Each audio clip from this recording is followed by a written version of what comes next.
I So when I hear Innovare, Yeah. this might be on a little lighter side, but I know you're New Hartford gal. True. It's not manicotti, it's manigot. And it's mozzarella. It's calamad. It's not, I don't want calamari, I want calamad. Yeah. Is Innovad ever used? No, I love that you're asking that question because when we were setting up the brand, we beat the words up from exactly that perspective, right? So, no, I've never heard Innovad, but I'm surprised that I haven't. I have heard that Say a it. couple of times. I don't know. Maybe on East Dominic Street, maybe they say it like that, but I'm not sure.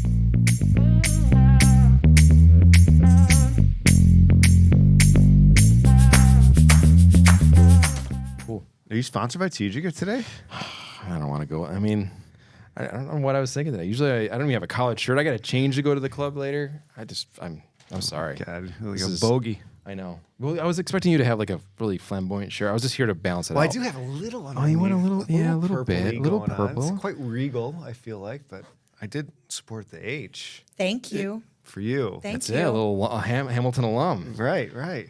I did notice it as soon as I saw you. Oh, good. The H was prominent Lovely. and appreciated. Oh, good. Brad, lead us off.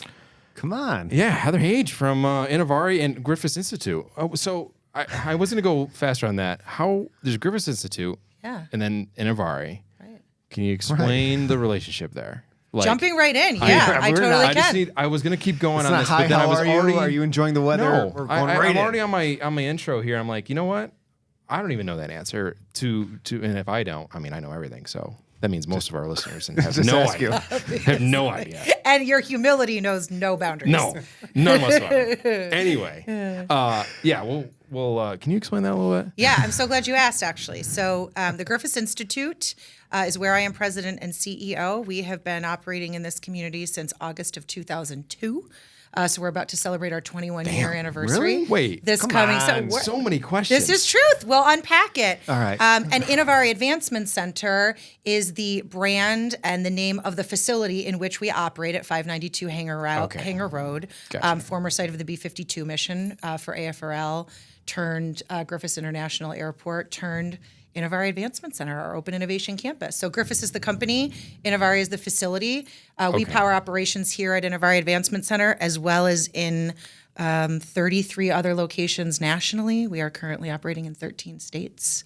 So Innovare is a huge piece of our strategic puzzle and the destination here in Rome that we see as being a huge enabler for our mission to develop STEM talent and disruptive technologies, especially through new ventures that can help our economies to grow strong. So Innovare is a huge part of that puzzle, but it is one part of what we do at the Griffiss Institute. So you got Griffiss Institute on the top. What else is under that umbrella? So, or is it Innovare is just that kind of like that's the location more than anything? The Innovare name is that location, right? But then what falls under Griffiss Institute as well as the Innovare location? Yeah, so at Griffiss, our core mission is to develop the next generation of STEM talent defense technologies that enhance national security and economic competitiveness. What does that really mean? We have three kind of core competencies or verticals as an organization, if you will. Again, we're a nonprofit, so our mission is to serve the communities in which we operate. Rome being our home, the place where we were born, the place that we love, but also recognizing supporting defense needs means supporting a national agenda and in some cases an international agenda. So as part of those core competencies, we really do three things extraordinarily well. We help to develop talent. That means that we support STEM programming for the K-12 age group here on the ground in Rome, as well as in about 20,000 schools across the country. Through our Air Force STEM program. And I'd give a huge shout out to the folks in Ohio and in Virginia that provide leadership to that program. And so those activities are happening here in Rome. We usually, here in Rome, as well as in Utah and Ohio and California and Florida and other locations where the Air Force has a presence.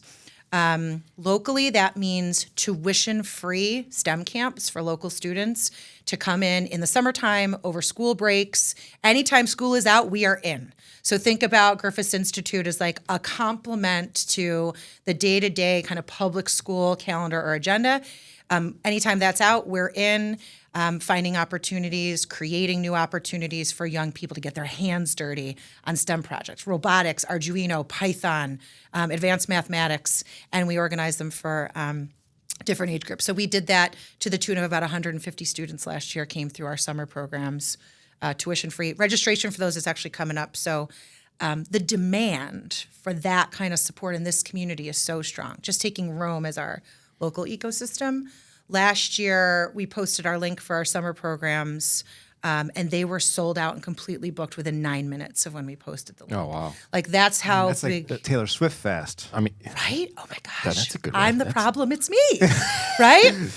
So that's a huge part of what we do. And then also in the talent development sphere, we help students in colleges and universities here at home and across the country find experiential learning opportunities in the Department of Defense. So we do that for AFRL, for the Air Force, but that mission is in support of the Office of the Undersecretary of Defense. So we currently have 44 key university partners all across the country that are working together to build curriculum on their campuses that align to the technology needs of the Department of Defense to prepare for the future fight. And that's really cool because you can, there's some, it's hard with AFRL because of the security clearances you need for a lot of the tech and stuff. So you're kind of that, like that marriage between, okay, you don't have to be cleared in security to this level to get access, but you're like the liaison between public and private or Exactly.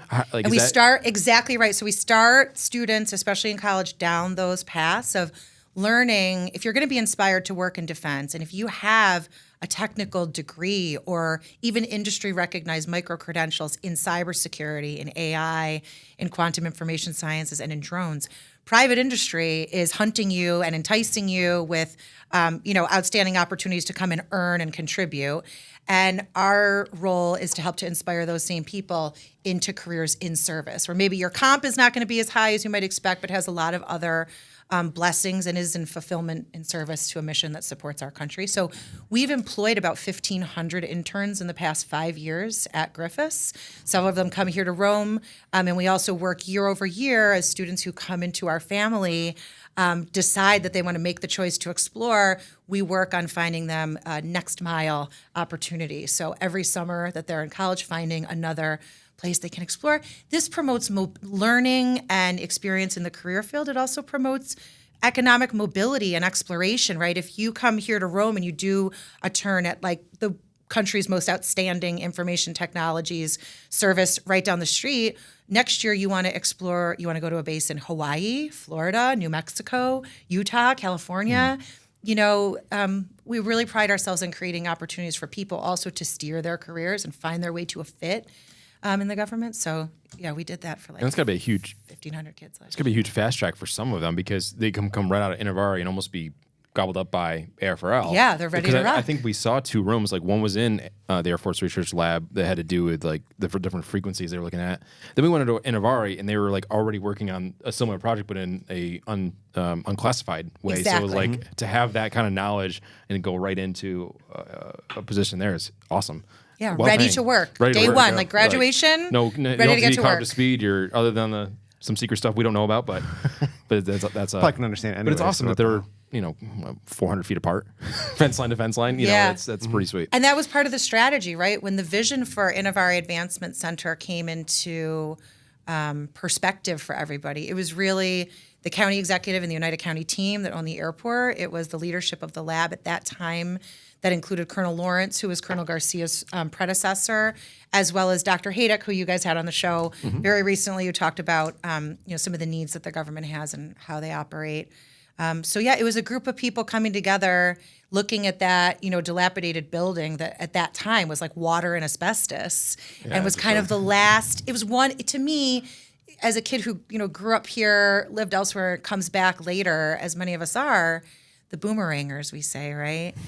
That facility represented kind of like the last bastion or one of the last spots to be rehabilitated, like a bit of a sore reminder of our loss of the base. Right. Sure. And so the opportunity to build that into something, not only to fill the space as some economic development strategies unfold, like get a tenant in there, pay the rent, but let's do something that is going to be an enabler and a destination for scientists, engineers, and entrepreneurs to come to this region, find a home where you're comfortable and supported, and you have access like the coolest scientific toys to push boundaries, be encouraged to do so, and do so in service to the Air Force Research Laboratory and the rest of the government that they serve. I think he's a job in PR and marketing. I'm ready to sign up. Jumping out of my seat right now, ready to go. Okay. I mean, you're killing it. If you're 44 years old, have an IQ of about 75, is there a spot for me in this? No, I'm sorry, Wes. No. I'm out. Why do you I mean, you try to play that card, but you went to American. You had a 4.0 GPA. I mean, come on. Come on. I just copied off the right people. That's all. That's fair. Yeah, that's fair. Yeah, So I want to hear Innovare. Yeah. This might be on a little lighter side, but I know you're New Hartford gal. True. It's not manicotti, it's manigot. And it's mozzarella. It's calamad. It's not, I don't want calamari, I want calamad. Yeah. Is Innovad ever used? No, I love that you're asking that question because when we were setting up the brand, we beat the words up from exactly that perspective, right? So, no, I've never heard Innovad, but I'm surprised that I haven't. I have heard that Say a it. couple of times. I don't know. Maybe on East Dominic Street, maybe they say it like that, but I'm not sure. Maybe in Domadios. I think Mom even mentioned it during MVCC when she was at a board meeting. I was like, I don't think we know how to pronounce this at the time. I don't know. This is a few years ago, but I was like, Innovar? I can't help you. Innovad is what I'm going. Innovad. Yeah, that's how like my former father-in-law would have said it. Like, oh, Yeah, you I know, mean- Innovad.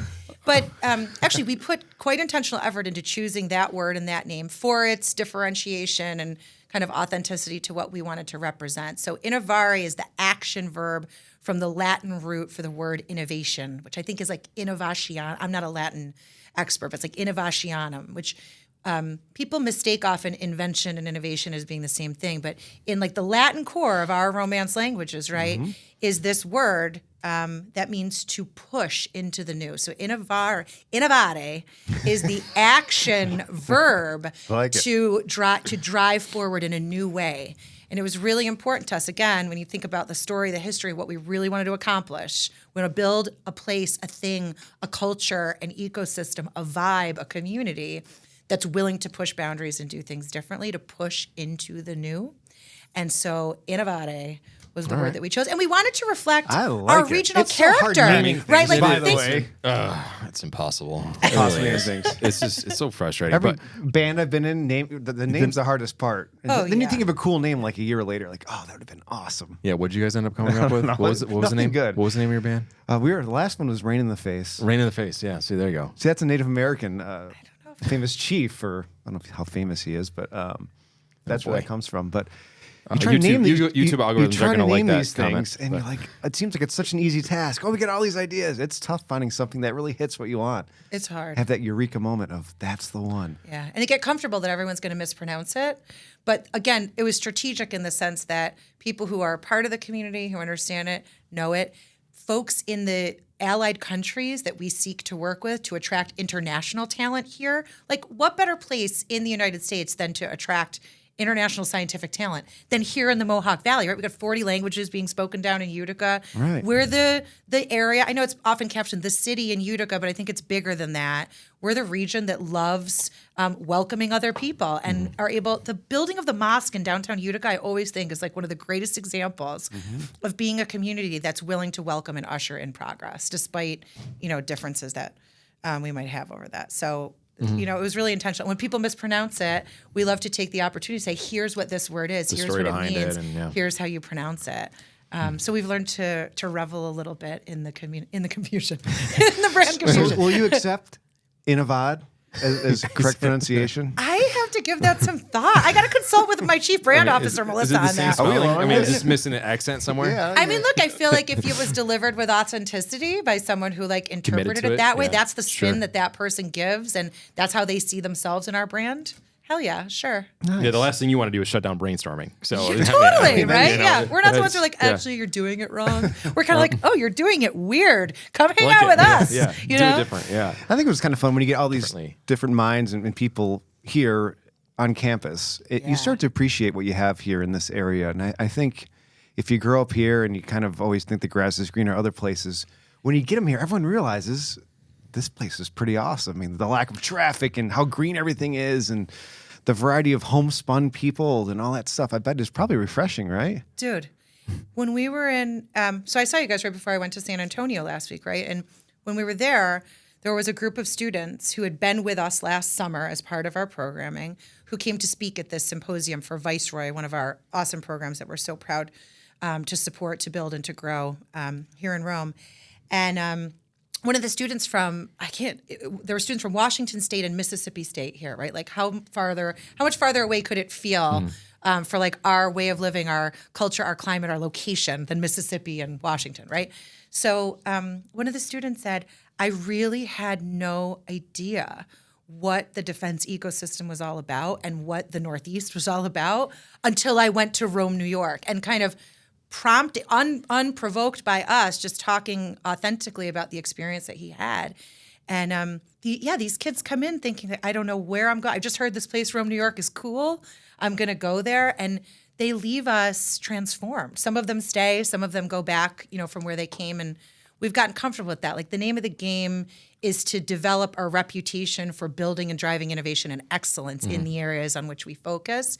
And some of these folks, just like for the military, are going to move all around. But while they're here, we want them to feel like they had an amazing experience. They were supported, they were regarded, appreciated, and respected for their technical contributions and their community contributions, and being simple things like being kind and respectful to each other, being a good teammate, being a good leader.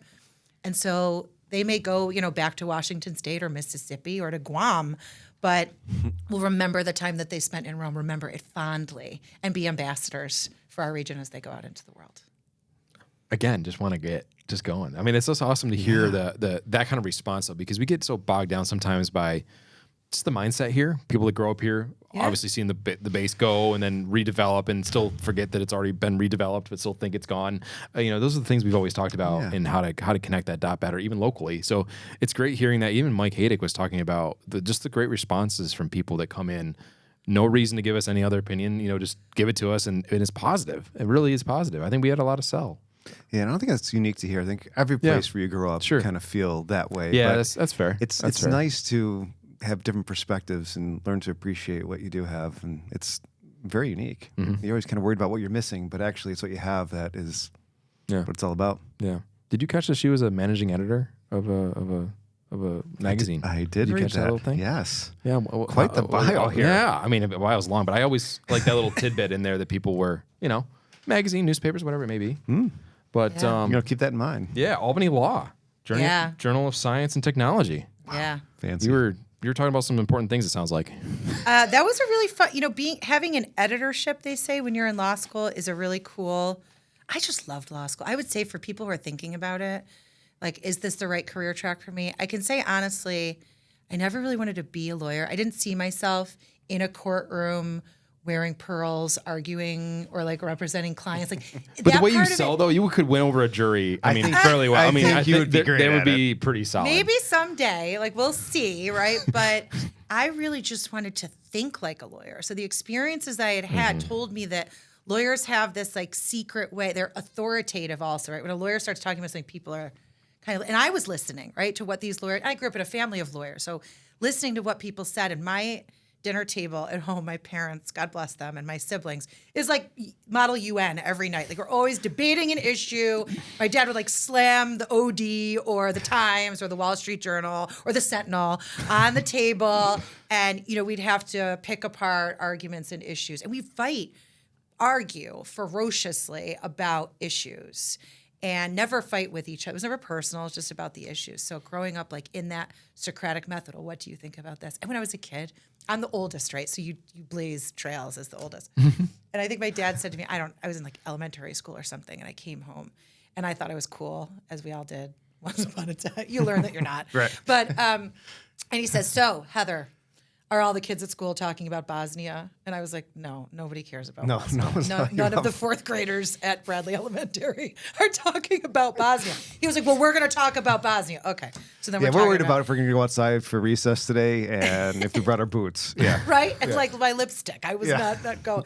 But my parents, insisted that we bring those issues to the forefront and that we talk about them, and created a very equal, like we sit around the table and everyone's opinions were heard, even though we're all different ages. Like my sister's 14 years younger than me.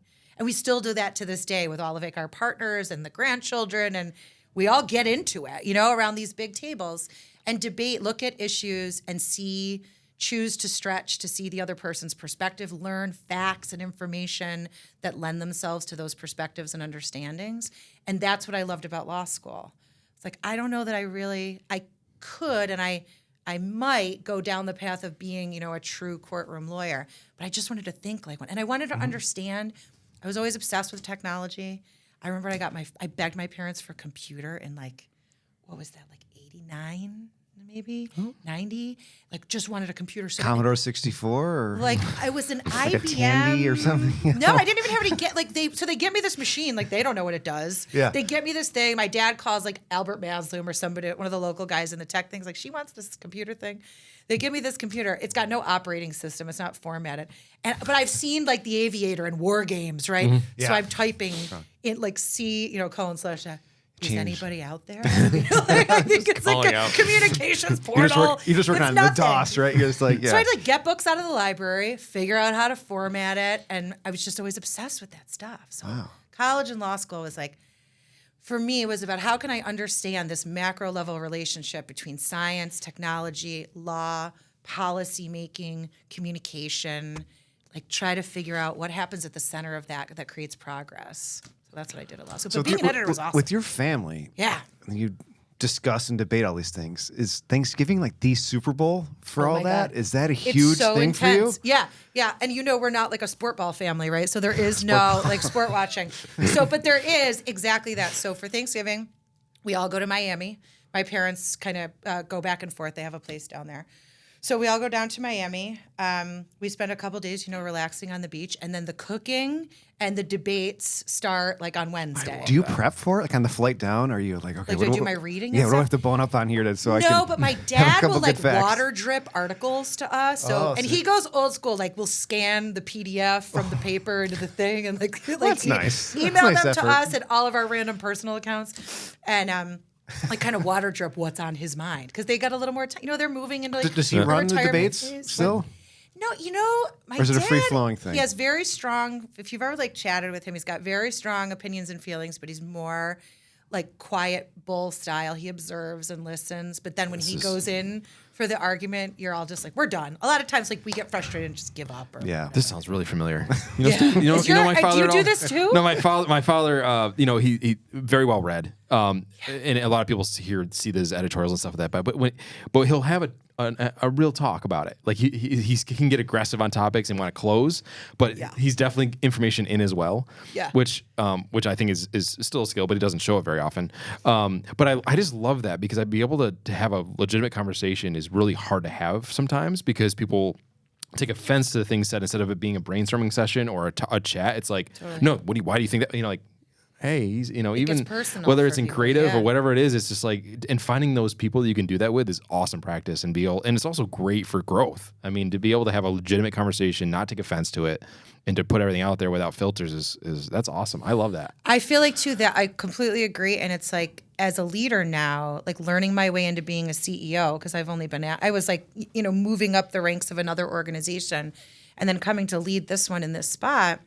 I found that leadership, I think, is a lot about that, about creating the environments and helping your teams, experience, set, and stick to ground rules that allow you to really beat up topics. And it's funny you bring it up because I saw this happening yesterday where a couple of our leaders in a room and we had a newer member of the GI who's working on a really critical initiative for us come and talk about it. And we're if you don't know what we're doing, it sounds like we're going after each other. Our chief engineer is when you said this morning, this is what you're doing, and you're not thinking about this. And Melissa's yeah, I wasn't. Yeah, it's a really good point. But we can shout about the thing because we're deeply passionate about it, and I don't want to turn that off. But let people know it is not about you. It's about us doing our best. And once you can get The comfortable, topic, not the person. yeah, man. And that's where the great ideas and the great teaming and partnering really comes from, when you can get deep with people like that, I think. No, So that's good prep for leadership, I guess. That's I want to do it. Getting openings at Thanksgiving. Let's do it. You want to come? Thanksgiving. Miami's a blast. There's actually lots I'm a of little intimidated. I feel Northerners I'd there, be too. destroyed down there in that debate. I don't know. I mean, these topics Stop. are Why do you intense. keep? I mean, you're your shit. Wes, you can come hold on. your own. You can hold your don't own. give me that. I can't. Is there one person in the family who gets offended easily and you have- cowers away? You're going to get me shot. So I was always the one kid in the family, when you're carving pumpkins, who gives up quickly, and I'm trying to done. hold it This together at the table, but then sucks. goes in the other room and cries. Yeah, and there's you always come that out one and- kid. There's Who's that one in the family? feel a younger. No, I think I- can you- feel like there's a no. sibling You gonna that's, plead the fifth that's on ready this to one? come out We here. don't have one of those. Oh, I good think it's answer. probably hardest on, honestly, I think for my brother and my sister and for me, and for my parents, it's more, we're so acclimated and conditioned to that kind of thing. It's kind of simple. I think maybe for the newcomers to the group, that's where it can get weird because they could misinterpret a thing we say or, a way that happens. So when you have to kind of rotate in after I'm 43, right? Like 43 years of that, and then you're bringing partners and stuff to the table, it probably is a little weird. They have to take time to find their voice at the table, Have you prepped your fiance?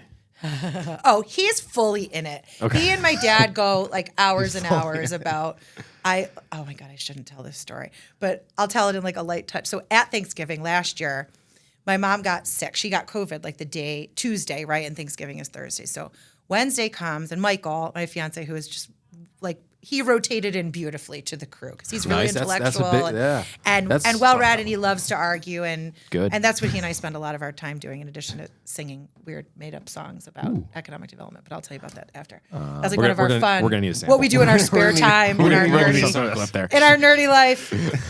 There's a guitar right back there. So just in my case you wanna mom rip is it like out. tied up. So my dad, Mike, is like, okay, Hetty, that's my mom's name. I'm gonna make the stuffing. I'm gonna do this. I'm gonna take these tasks. You're gonna rest, and then we'll get after it tomorrow.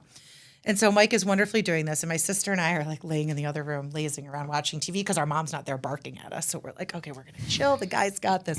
And my dad is sitting at the table in the kitchen, and he's like replaying his days in South America when he was young, and he makes a comment to Mike about how I was a lone wolf, Mike. It was just like Pee Wee Herman, like I was a loner daddy, a rebel.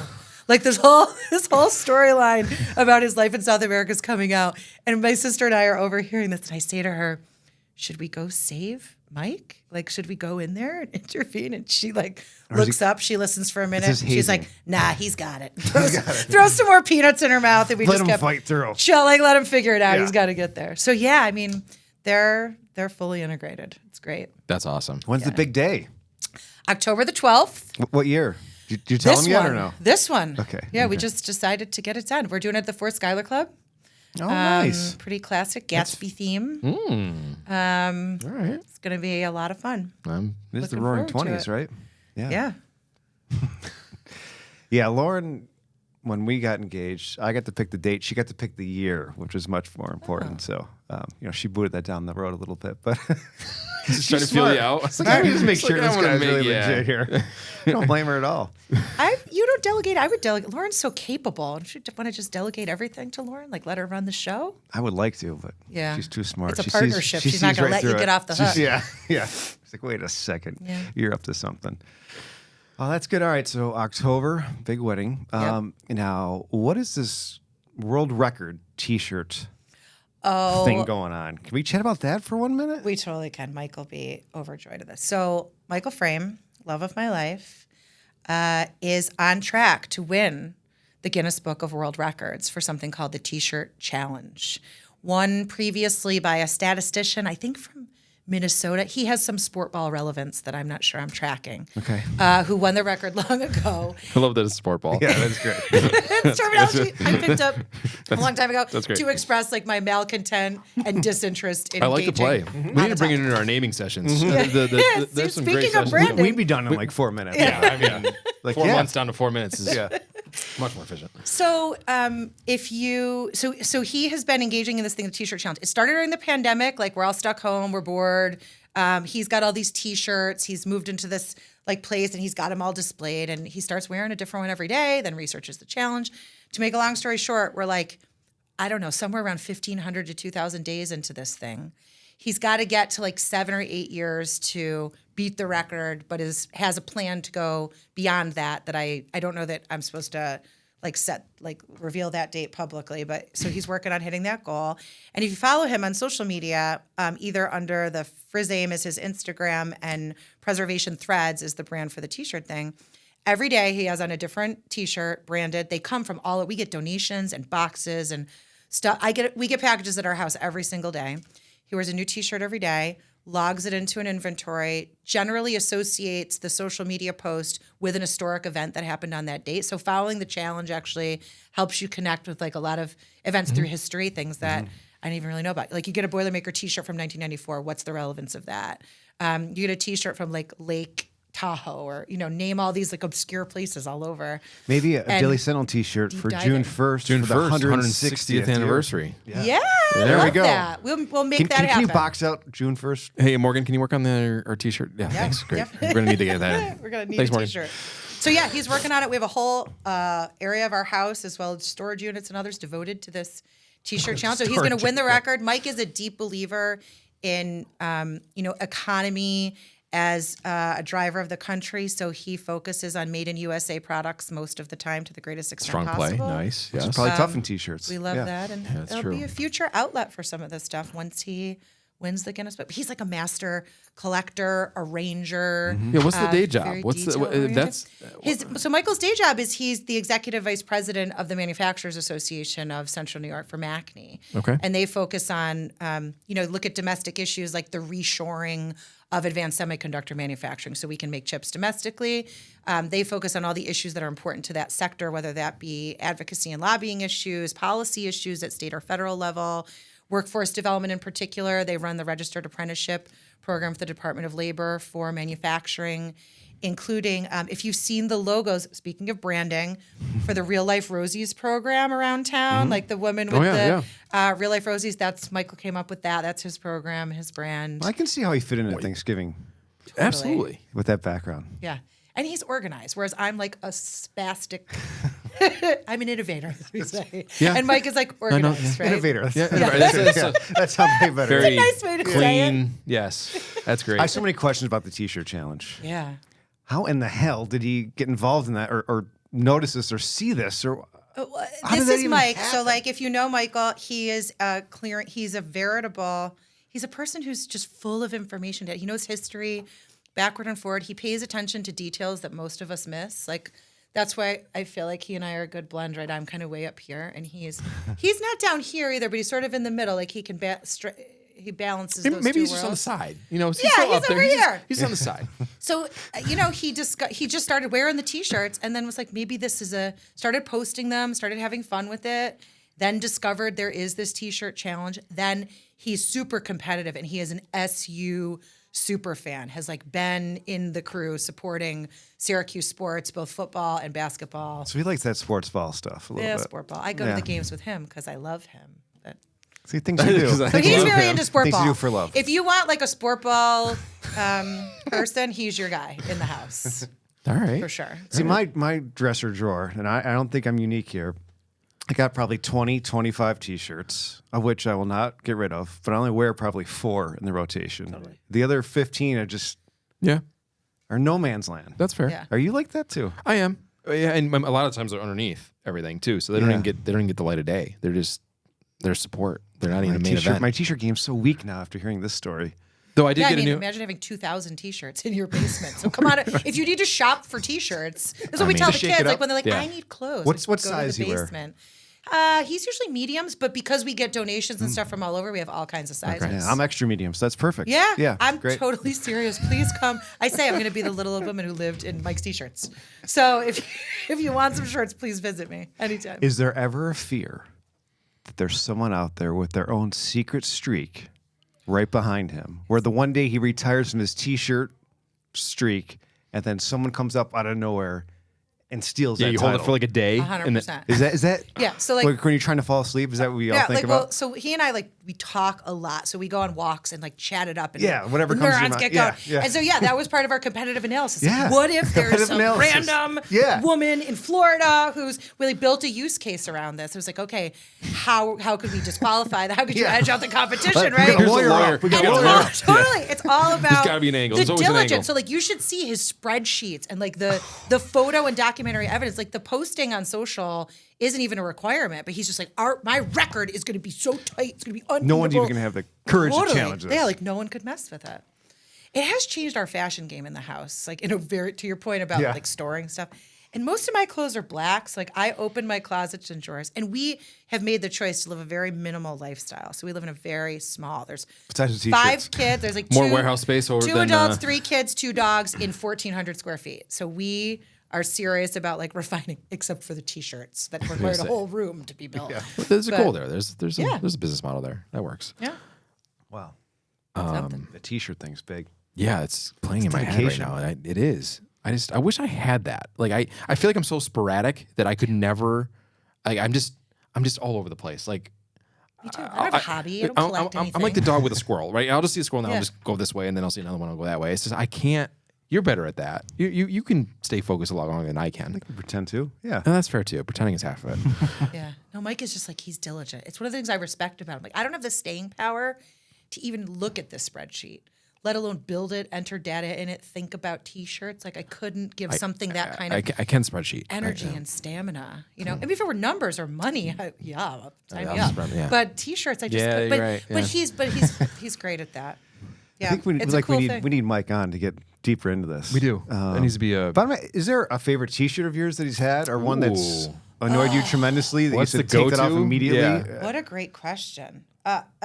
Yes, several to that last 5 The last point. one? Yeah, lots Ones of that leave time. the house and ones that Actually, don't. my favorite is an anti-favorite. So because we take donations, we get a lot of crazy, ugly stuff. Yeah, you can. And- I can't imagine the wild stuff that comes. One of Yeah. them. So sometimes, like now that you know this and you'll get to see him, sometimes he'll be, like in an outfit, and I'll realize there's a giant triple XL T-shirt on underneath this outfit because it's like Mike's like a really fit guy, and there's like something going on under Something your frumpy clothes. happening And so then there, he'll yeah. take the the spider pullover or whatever off, and then I'll find my favorite one was a triple X tie-dye shirt from like a Renaissance festival in Michigan from like the 70s. And it came down to like his knees. It was like a full dress. And I said to him, what's going on? Sometimes the question is like, what's going on with the outfit today? Because I can tell you have something enormous on under your clothes. And you went to work like this. I was so, going to say, okay. so they're going does to it- work and just Oh, showing 100%. all this Do stuff. they That's leave it. the house? What Keep are the that. requirements? He wears it. It's not. He doesn't just snap a pic and move on. He wears day's it all outfit. day, every day. And sometimes I have to convince Wow, him. that like, is admirable. We're going to the But what tailor. if- of what the if- I guy thought this because would we be look cool. a 2-second banger and go. No, No, it's conviction, commitment. He's And a great fully conversation in. starter. I mean, you don't have to have an opening ever by what Like, you're wearing. I why mean, do you have that triple what extra large is T-shirt that? on that's I tied know. from Michigan? Are From Are you winning the 1970? pooing it? There better be. I mean, what's going on here? Yeah. But he looked like a calf, like it was a caftan. It was just a horrible look. And I was like, if you want us to have a relation, this before we were even engaged, like if you want this to proceed, I can't see you in stuff like that. I mean, you can wear it, but it needs to be gone before. Which predated your relationship or the T-shirt streak? The T-shirts. It was right about Was the that same the time, attraction? actually. How did We it- started dating in December of 2019, which was like pandemic time, and so it was somewhere right around the Right same around there. time. I do remember like going through T-shirts and saying, "You have more T-shirts than any human I've ever encountered." Like I don't. Did you even, see him across the bar in a t-shirt? You're like, I gotta talk to him. Actually, That he T-shirt rolled is up awesome. his sleeves on a dress shirt. This is so random and in public, but he knows, so no big deal. He rolled up the sleeves on his shirt and started like, talking to me very intensely about whatever was the topic du jour.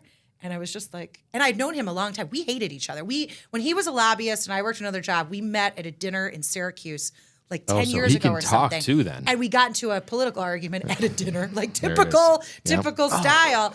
And we didn't like Nice. each other. I mean, And then he rolled up his sleeves this one day, and I was like, "Oh, hey, what's up?" And then it just kind of like it was the forearms that did it for me. The forearms So- are a what play. a play. Isn't that weird? Well, that's great if you're wearing T-shirts. Right? I mean, bingo. yeah, this all comes together. yeah, Yeah. it's the arms. In the end, I get to enjoy the view. Wow. Unless it's triple extra Unless large. it's a triple The extra sleeves are large. down to What's here, going so- on Moo-moo in there? from- He's allowed to the more to the imagination, though. You can make your own. True. Wow. Wow, did not see that coming. I guess, but Who could? well played. Well played. I didn't know he was a lobbyist too. So that you a lawyer, lobby. They can talk. They're spinning things. There. I mean, There aren't many quiet evenings in the household, are there? No, we just talk Yeah. incessantly. Yeah. Incessantly. What was his topic? Like what was his? Was he talking about when he rolled up the sleeves? No, we can talk about that. Easy there, Well, girl. no, Easy. as a lobbyist, what was his specialty? Oh, that too. So he yeah. did federal in this like first leg of his career when he was focused on federal relations. He represented primarily public research universities. Binghamton University, Florida State University, Caltech, and then the SUNY, eventually the SUNY System. Oh, you might know a little bit about this. There. You might know a little bit about SUNY. I do a little. I did spend a lot of time. What is with that? Like, can this? You're just stop popular. I mean, with the dinging though. But I never had an attitude. Check out this T-shirt. Yeah, that's probably what's up. That's probably it. So yeah, Look at this forearm. university, like public university issues, especially research and aligning, the faculty interests and student opportunities on campuses up to federal priorities, and then figuring out how you get resources moving in the right directions to build out infrastructure and research programs. So I mean, you guys aligned a lot. This is like a match made in heaven here. Yeah, I mean, we have a lot of common ground that we like to talk about. But the thing, right? So I mentioned it. I feel like I have to come back to it now. So you said quiet nights at home. And like, what do you guys do? And I mentioned the song building, right? So Yeah. for whatever, I swear that it was like this one trip we took to Lake Placid that was during the Cuomo scandal, like when that story started to unfold in the press, and we were driving down from a trip to Lake Placid, and we both love 80s music. So like our wedding is like a 10-person band with like full 80s 4-hour thing. That's what we love. And, music from other eras, but we're the same age, right? So that music shaped a lot of our personalities and what we like in terms of arts and culture. So we sang these 80s songs. And on that trip, as the Cuomo thing was unfolding, we found ourselves like changing the lyrics to the song that we were listening to make it relevant to the scandal that I was like reading him about in the paper as it was kind of, just like whatever's in the news. Sure. So this starts to unfold. Well, that has grown to a couple years worth of spin-off 80 songs, that some of which are fully written about like current events and things that are happening in science and research and in economic development. And my favorite one, and Mike gets all the credit for it, was Typical male. calling me up with a ditty during like the promulgation of the Chips and Science Act when this was going on last year. You'll remember the song. I want SUNY Poly. And the song is Dire Straits, right? Sure, yeah. Money for nothing and your chips for free. And he had like a whole full thing that he's saying to me, and I'm sitting in my chair, just like, oh my God, this is the most amazing. And so we spend a lot of time, we just like riff off each other and sing these songs. We don't play instruments. Like Wes can give you a couple chords here if we need. We're not talented in any way, but we get hysterical. Like writing these silly songs about current events. How about "Take on Me" by Aha? Do you ever use that one? Oh man, Because that would be a good one. I think I gotta you tell can work you, on that. That has some. You hit a chord with like that there. one. I highly recommend checking out the remastered 2022 acoustic version of Aha's "Take on Me." I love that version. It's fabulous, yeah. right? Yeah. Yeah. Someone we know might be thinking about it for their wedding. You can't listen to it with a bunch of dudes. It's a little soft and mellow, but it's a great song. People question. Beautiful. Beautiful. Just letting you know. Just a warning for you. It's very touching.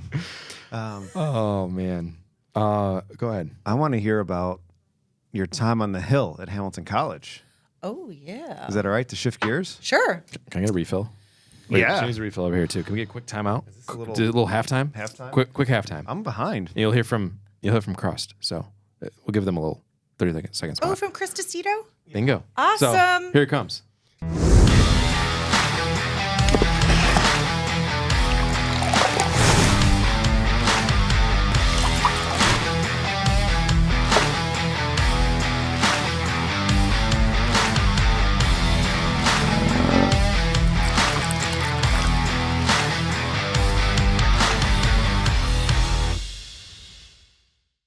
And we're back. And we're back. Thanks for listening. That's all I got. All right. Hamilton College on the Hill. A couple stories. Sure. Good times. So I guess what is the best way to put Rough my nights? time at Hamilton in a nutshell? All of those things, right? College for me was a transformational experience.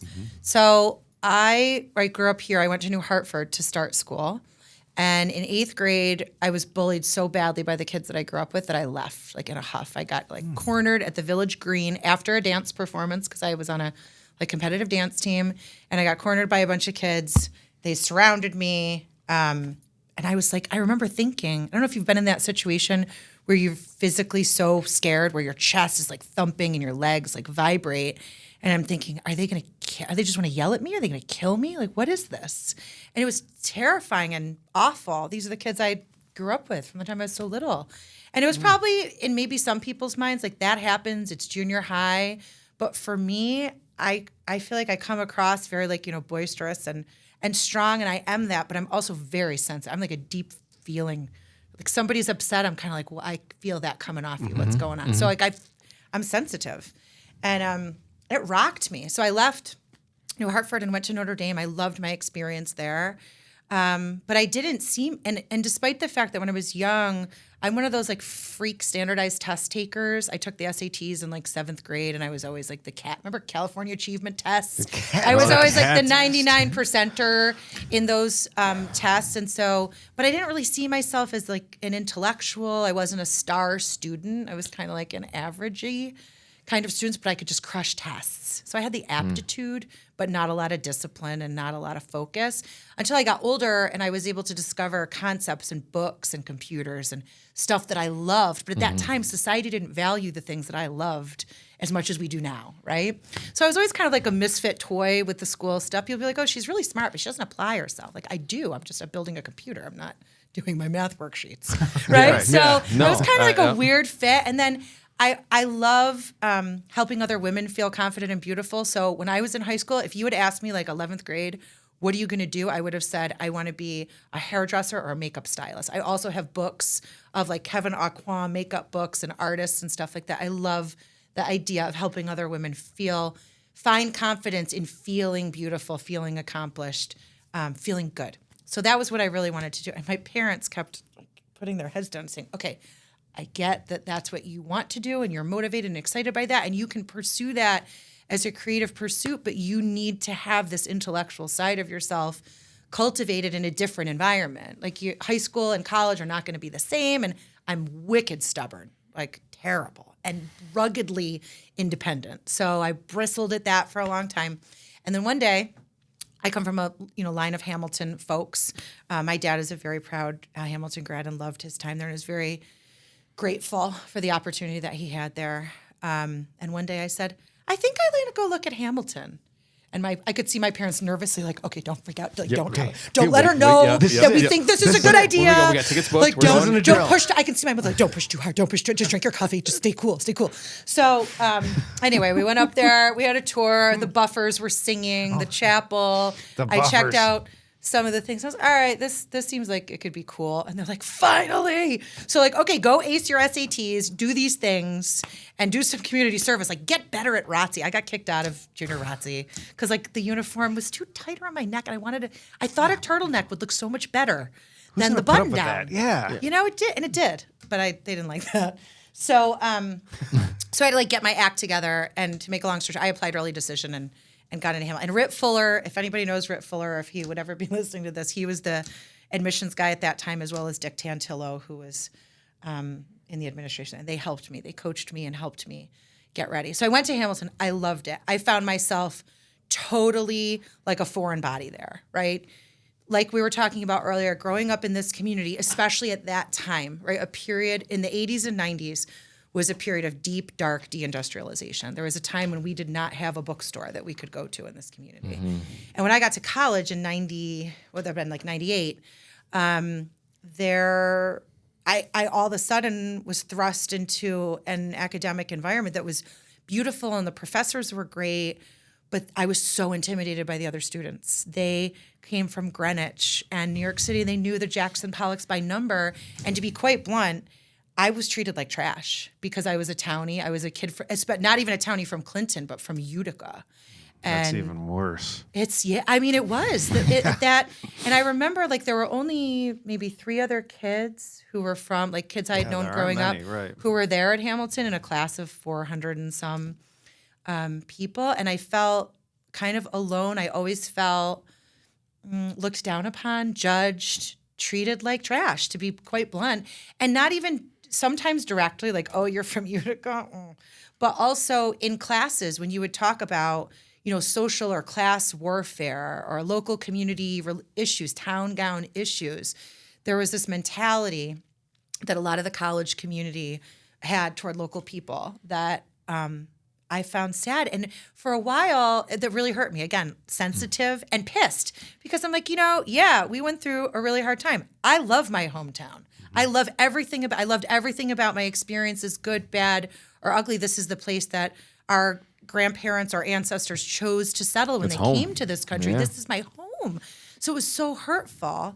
And so there was a time that I tried to mask that. If people asked me where I was from, I would try to dodge the question. I was going to ask you, were you ever tempted to just make up a different hometown? Yeah, I probably did. I don't remember a specific incident, but I probably did. I At least remember just crossed your feeling mind. ashamed. Right. Being ashamed of it. And then hating myself for being ashamed, and then trying to find the voice, how I could respond to those criticisms and those comments without then attacking the other person, trying to do it in a civilized way. So that it took me a while to get my head around that. It hurt my confidence as a student, as a contributor to that community, because I got this mindset of, reinforcement or biofeedback, whatever you want to call it, of you're less than, you don't know what these kids know. You've not been to these, beautiful destinations and museums. You don't know, they know. So I got quiet, which you can see is not my true, right? So it was a journey. You have to sell us on that one. It was a journey to a place that wasn't receipts. authentic for me. Yeah. But then I got to spend, time later in life developing those skills, regaining confidence in who I am and what this place is and represents.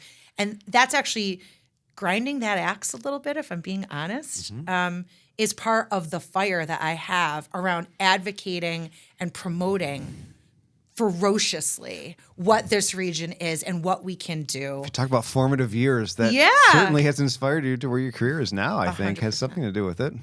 100%. And that being said, the educational experience I had there, one of the reasons I spent 17 years of my career in academia working in technology transfer for SUNY before coming here was that experience was transformational. I don't know who I would be, where I would be, had I not made the choice and Hamilton had not taken a chance on an iffy student, right?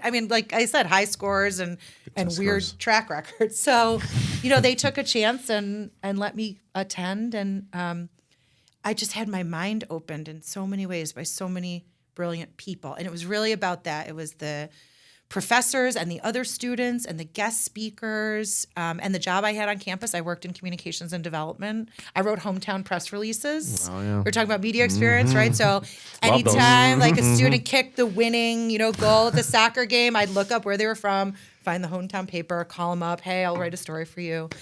I did that stuff. I wish they still did that more.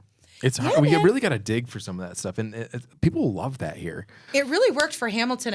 building brand and creating connection and identity in these small, towns all over the country where great students come from was part of the strat. I guess it's been working because Hamilton's doing great. Yeah, they're doing pretty well over there. So, what was the field of study for you over there? So I had so many majors. I don't know which ones I declared and which ones I didn't, but what do you remember focusing on? I landed in psychology with focus in neuroscience and a minor in government. I think I qualified for a couple of minors. I think I qualified for computer science, art history, as well as government. You had a 5-course thing, right? So I think I got there on those 3. And then I really went deeper into psychology. But I messed around with different sciences, especially computer science. That was where I thought I was going to go first. But then, it's such a different world now. There's so much encouragement and messaging about girls in STEM. Go study computer science, right? Talent shortage is what I do for work. But then I was the only girl in most of those programs. And it wasn't weird. Nothing bad happened. It's just you don't really find your social circle necessarily in those environments. So I was like, okay, comp sci is cool. So I went as far as C++, in terms of coding languages, and then did some other build websites and kind of do basic things.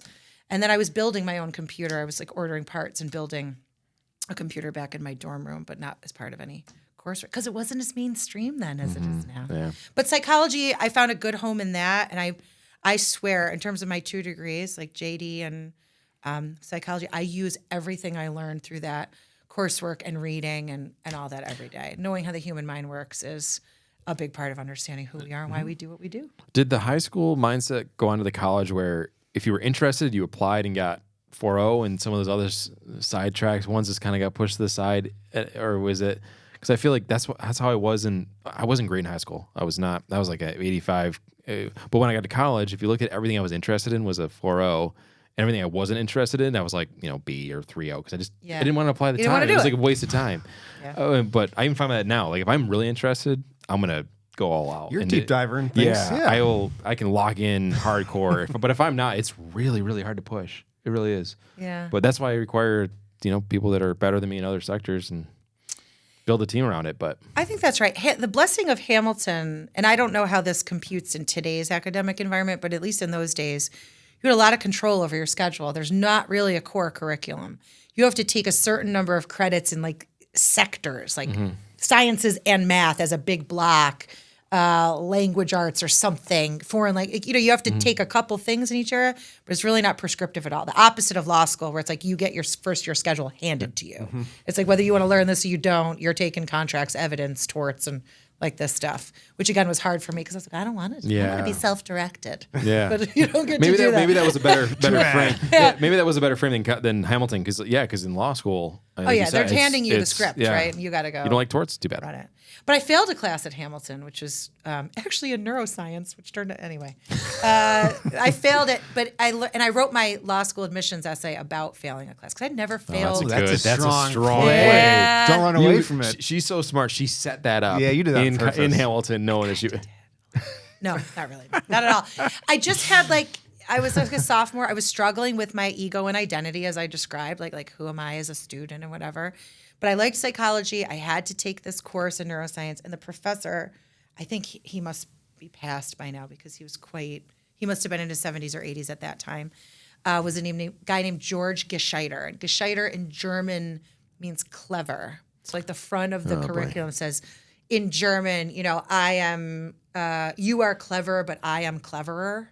So that was so this was also a person who was kind of coming at the educational experience with he felt like an egomaniacal. So he and I just did not. That's a tough start. We didn't vibe.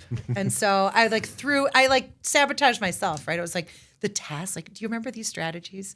I don't know if you did this stuff. It was like, there's 10 pages to this test. I cannot answer. I'm not prepared. So I'm going to rip off a page and maybe he'll think it disappeared and I'll get some kind of credit for it. That's amazing. So That's resourceful. What do you have to lose? Tore it off. So good. Bingo. That's Bingo. so good. It's classic risk assessment, like impact, likelihood. See, I'm that's what going I'm saying. for it. Yeah, Right? I'm going for it. What am I going to do? I love that and can relate to that. So anyway, I failed though. So it didn't work. But I tried. that's great though. Yeah. That's great though. Wow, pull a page out of the test trick. Wow. I mean, if you're going for it, you might as well commit. Right? Not my not my MO as an adult, but definitely my MO as a Bold move. Thanks. It failed. So Didn't again, work. kids don't do what I did. But it still Not got you. smart. But at the same time, it didn't really fail you in the overall scheme of things, though. I mean, Got to keep the big picture there's the in game sight. and then there's the match. Right, You won the exactly. match, and that's all that matters. And I went back and took the same course either the next year or like a couple semesters later and got an A, and I graduated on the dean's list with an honors thesis. So I got it together by the time I was done. Did you just have a poor professor? Did I what? You didn't like your professor the first time? Yeah. That's all it was. So there's nothing to do with the curriculum? I think it was that, and I wasn't confident in myself. Didn't really see myself being applied to that. I also lived in Bundy, which is down the hill, and it's really cold. And the class was at 8 or maybe 9. It felt really early. Make the trip up. And I know, poor me, first world, total Hamilton College problems. You weren't a wear pajamas to early morning class Oh, person, I totally was. I was the worst. Totally was. I totally wore, looked like a slob and wore, I remember these pants. They were so ugly and 2 sizes too big. Blue, remember the sun and the moon? Everything was about suns and moons and hemp necklaces. And I would Van Gogh going here? fully I can wear envision them. it now. Now, how was the rest of your classmates? Did they go casual or were they all prim and proper? I think we probably went like your freshman, sophomore year, you go through like a bloated, getting chubbier, don't care about how I look phase. And then like sophomore, junior year, you kind of clean it up again because Gotta get your shit you're together. socially aware. Like you need to, There's eyes on me, you yeah. can't just be like a drunk freshman anymore. I've got the internship coming. Yeah, exactly. You got to Yeah. professionalize, and then you start taking yourself really and like working on your thesis and doing your research. So you're really serious. So I feel like we cleaned it up. But Hamilton, I think, is like a clean cut kind of place. As I say, I wasn't like in the mainstream traditional track. I was not cool till later, and then I got cool because Now I you're wasn't super cool, cool. right? Yeah, You get cool later if you just be yourself. that's true. Ish. People can start seeing they start seeing the fakeness come out. They see You got it. to just be yourself, people. We got about 5 more minutes, but I want to talk about the Adirondacks a little bit. Yeah, let's do it. We hit an hour already. We're flying. Whoa. do this all day. I know we're gonna have to might do a part 2. But love the Adirondacks, right? I mean, where are you located? You have property up there. Where are the Yeah. go-tos? It's a big place, but where's the go-to? So our key destination is Great Sacandaga Lake, which is actually much more common. Great Sacandaga Lake is probably like the old forge to Utica in the Albany area. So like either Lake George or Sacandaga is where a lot of people in the capital region have places, although it's sort of in the middle of Utica and Albany if you like Yeah, if kind you of were went like to- this. yeah, you're right, yeah. So you're just Appreciate the analogy, though. west and south of Saratoga, right? I'm sorry, west about and a little bit north yeah. of Saratoga and west and south of Lake George. So that's actually a man-made body of water, a reservoir that was taken by the state and homes bought, taken by eminent domain, and then flooded to control the flow of water to the Hudson River. So you picture you got all this like ice melt coming down from the mountains and water flooding downstream land and It's the business Lake owners Delta on to the Erie Hudson. Canal. The same reason. Exactly. So it was built for that reason. It's a very unique model. So there's a regulating district that like owns the land underneath the water, and if you're a riparian landowner, you have access. It's a very complicated kind of legal schema, but that's our spot. So that's why you went to law school, just so you can Just to make understand sure all that. everything was all just so I could know the kosher. word riparian. I love actually saying stuff. Like It's that, right? amazing. People are like, what does that mean? Oh, I'm so glad you asked. Everyone's rifling through a dictionary right now. Yeah. Well, if they have Black's Law one. Dictionary. Definition here. It just means like waterside, right? Landowners. So anyway, that's been our spot. We've been going up there for many years. The whole family. We've like got one property and then just started kind of bolting on different opportunities to develop up there. So we spend a ton of our time up there. It's a beautiful and magical place. Timeless Tavern is one of the best restaurants in the Adirondacks. If you ask me, go see Tom and Lisa Wood in the town of Northville. 2 doors down from that in the town of Northville, you will find what I think is America's oldest continuously operating 5 and dime store, the Northville 5 and 10, where you can go buy like crappy kitchen gadgets or like Vineyard Vines clothing and all weird things in between. It's a really cool Oh, spot. yeah, it's kind of like the old Forge Hardware. You get the old. Yeah, it is like a spin on Yeah. Old Forge Hardware for sure. Yeah. So yeah, I love that. That area is fabulous. And then my brother-in-law has a place. His family comes from Lake George, so we go up there a bit. Way more time at Sacandaga, but he and my sister spend a ton of time there because he has 2 stores called The Local. So if you ever see people with a shirt, you'll see them around town. Now that I have brought it up, you'll start to see this image everywhere because I find these people at Cavallo's, at Taylor and the Cook, in Miami. Like it's a really cool brand, and it's the Lake is the L, and then it's Local. And his name is Dom. He has all kinds of branded cool products, all locally made. And sometimes in the summer, up at Sacandaga on Saturday nights, we drink a bunch of beers and like make candles for his store and do stuff like that. It's like Well, that's so full fun. entrepreneurial Yeah. journey for the whole fam. Just put you right to work. You can have this beer, but Yeah. make But you're this going to need to candle. pour 35 candles when you're done. We're like, okay, game time. Let's go. We got Yeah, this. it's awesome. So yeah, the Adirondacks are a blessed place. I find some of my best thinking, some of the most peaceful times we're able to have as a family. Is it the hiking? Is it the kayaking? Is it all the above? What's the zen? I'm like a Going up to a high peak and just with a notepad? And, all of that, All right? So I love to I love getting dirty. I love to fish. I love boating. Everything from like push me out in the 1-person kayak or the rowboat, and I also am like I love power sports. I like to go fast on the jet skis and fun. the tri-tune, and I love to water We ski. My might have to mom do can water ski slalom on a paddle. She is the most badass water skier. Wow. She like could blow your mind. Last time she did it, we like almost had an accident. That happens. Yeah. Well, and we're all getting older Yeah. now. So like, Well, we got to start having some meetings out on like Delta, I think. Yeah. Like if Word. we got to get some, Yeah. a little wake surfing and skiing, and then a couple notes. Not going to argue with that. All right, good. I like it. Maybe we have a first applicant over here for a yeah, lakeside I'm meeting. applying now. If you guys, that's where you're lakeside going. meeting. You're It's a getting lot an more fun. internship at the It's GI, open. and Between the water and the drinks, it just gets the creative mind flowing. it does. There's something All right. beautiful about, and the water, the elements, like the water always moving. Yes. Right, you're sitting there, Yeah. and the water's kind of always coming and going as you're going about your day. There's something soothing to the mind and the soul about Nice. it, as far as I see it. So just to wrap things up, you had a couple dates coming up for the STEM. Could you just want to reiterate what's going on with the education side with the students and anything that's coming up that you can do a Yeah. quick pitch for? Yeah, sure. So I feel like back at the start of this conversation, we talked a little about the GI, what we do, and I focused a lot on the STEM stuff. So camp deadlines are coming up. They'll be posted in early April for registration for local STEM camps.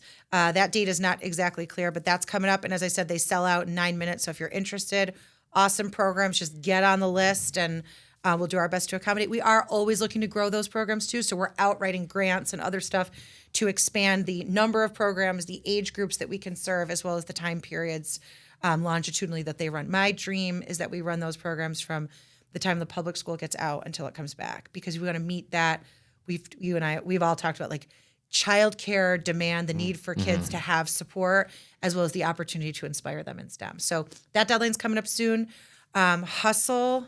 So a little preview, we're getting ready to open our first brick and mortar incubator at Innovare Advancement Center on the far side. We have 3 companies that have relocated here as part of our summer accelerator program. That's called Hustle, which stands for Helping Upstate Science and Technology Leaders and Entrepreneurs. Nailed it. Nice. Right? Good play. Another good So name. Oh, man, they're 3 of the companies who've come through that program, we basically train these folks up to be able to take their core technologies that they have built, designed, dreamed, or prototyped, and pivot them in the direction of serving the Department of Defense, how to cultivate defense as a customer, contracts, business models, pricing, all that, and then we invest in them. So 3 of them have co-located here. We have 9 more. Likely they're going to be made their offers on Friday, so I can't spoiler alert who those companies are going to be yet, but it looks like we'll have 9 more companies coming into that program this summer. So we'll have a demo day in August where you'll see the product of their academy-like training with us, what their product is. They'll make a pitch, and we'll invest some money in them in real time. That'll be about the second week of August. We're expecting about 300 interns, visiting faculty, and others to descend on Innovare Advancement Center the second week of May.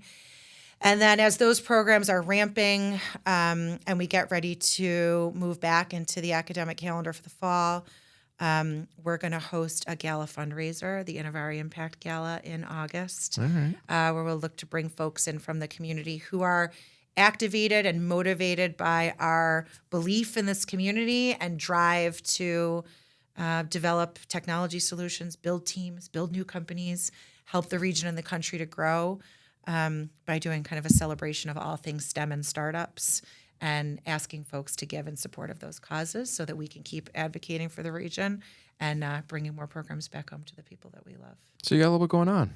Just Nice. a little. Just a little. That's awesome. All good stuff. Well, thanks for the update, and we got to do this Wonderful. again. It's a lot of great information. We'll have some cocktails again. So I would love that. thanks for joining, Heather. Thanks for Appreciate it. having me, you guys. It's always Cheers, a pleasure. Cheers to Parsley. you. Cheers. Thanks.